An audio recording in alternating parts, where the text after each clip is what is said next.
Hello everyone, and welcome to another video of Our Tech Reviews. Nvidia has brought the 70 series mid-high-end graphics card to a new level with the paper release of the Nvidia RTX3070 cards. The 70 series card has gone a long way since the first 70 card, the infamous Fermi-based GTX470. That was 10 years ago in 2010.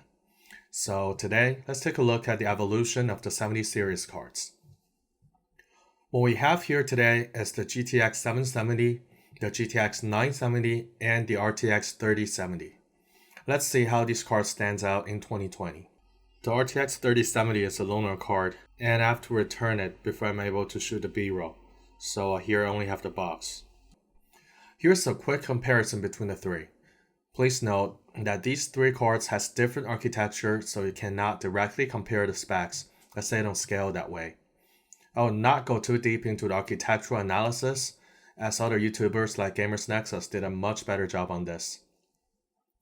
However, what we can see here is that they all use the same 104 SKU GPU of their generation, which is the third highest end GPU, following by 100 and 102.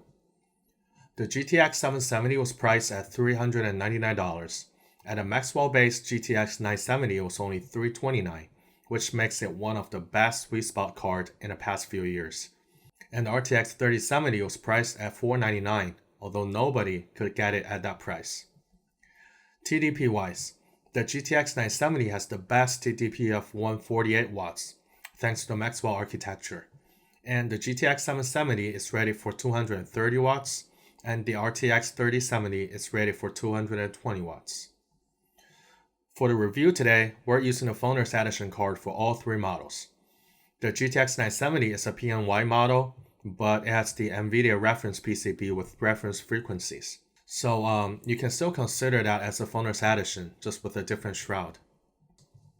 The RTX 770 has one 6-pin and one 8-pin connector. The GTX 970 has two 6-pin connectors. And the RTX 3070 Founders Edition has a new 12-pin and converts to one 8-pin with an included adapter cable. Enough said, let's run some benchmarks and see just how the 70 series cards has improved over the years. For the test bench today, we're using a 7900X processor with the Asus X299 Deluxe 2 motherboard, along with 32 gigs of DDR4 3200 MHz CL14 memory running in quad channel mode. We're using the latest 457.3 game-ready driver for all three cards. So here's a GPU-C screenshot for those three cards. Since we want to compare the performance of all three cards, so we're not going to run anything crazy like 4K or latest AAA title with the highest settings, as a GTX 770 would definitely not be able to run these. For the test today, we chose 3D Mark, Time Spy and Firestrike, Hitman 2, GTA 5, and Metro. And for computing performance, we're using Geekbench 5 AI benchmark. Let's start with the compute performance. We're testing both CUDA and OpenCL performance here. So here's a Geekbench 5 AI compute result.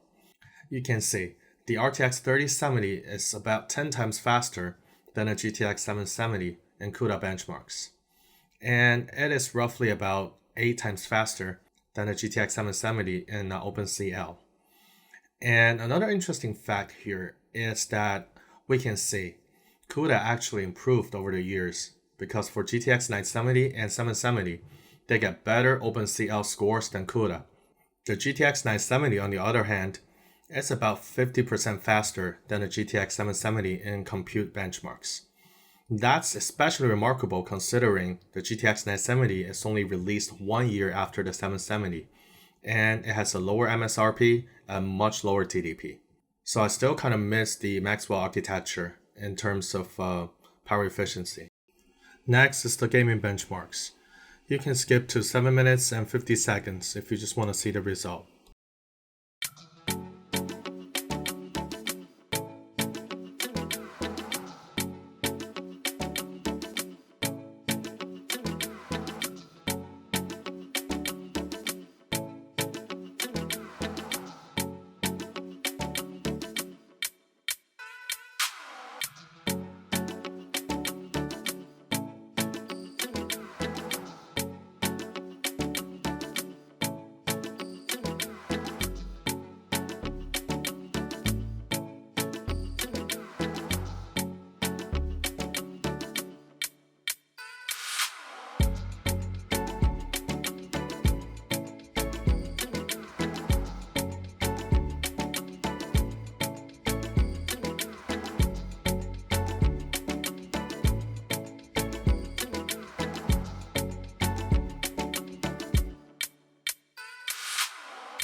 So in 3D Mark test, the GTX970 and the GTX770 pretty much scales in the same way.